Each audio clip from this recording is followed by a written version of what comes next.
je suis Sarah Le Carpentier, comédienne, auteure, metteur en scène, poétesse.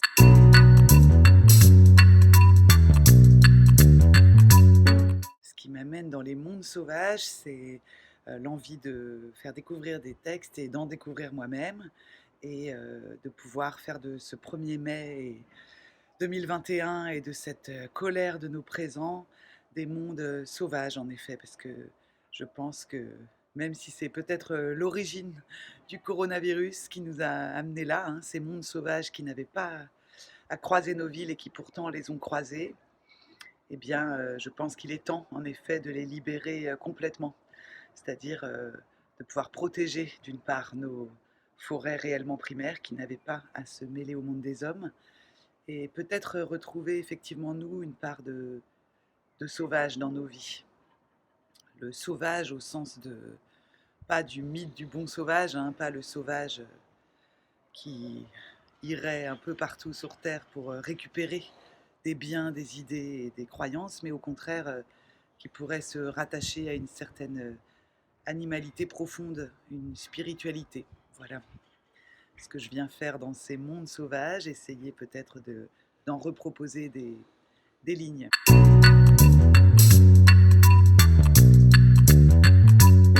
Mes mondes sauvages à moi, c'est une question troublante. Je répondrai par le voyage. Le voyage est un monde sauvage puisqu'on se projette seul, en mouvement, en chemin, un peu comme dans un acte de création artistique d'ailleurs. Les paysages, les langues étrangères appellent à quelque chose de sauvage, effectivement. Une manière de se penser au monde comme un être neuf et à la fois très ancien. Et de la même façon, l'écriture poétique est un autre monde sauvage. C'est vraiment une histoire de langage peut-être. Et mes mondes sauvages, en effet, sont à la fois solitaires et tournés vers la planète. La planète, ses codes, ses langues et ses secrets.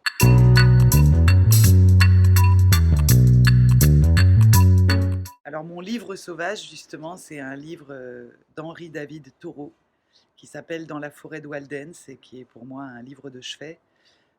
Thoreau est parti à l'âge de 18 ans vivre seul justement en ermite dans une nature sauvage, et il a appris non seulement la vie mais à devenir l'homme qu'il souhaitait devenir. Et il s'accomplit, et c'est donc son journal qui pour moi est vraiment une des expériences littéraires et philosophiques les plus fortes que j'ai jamais lues.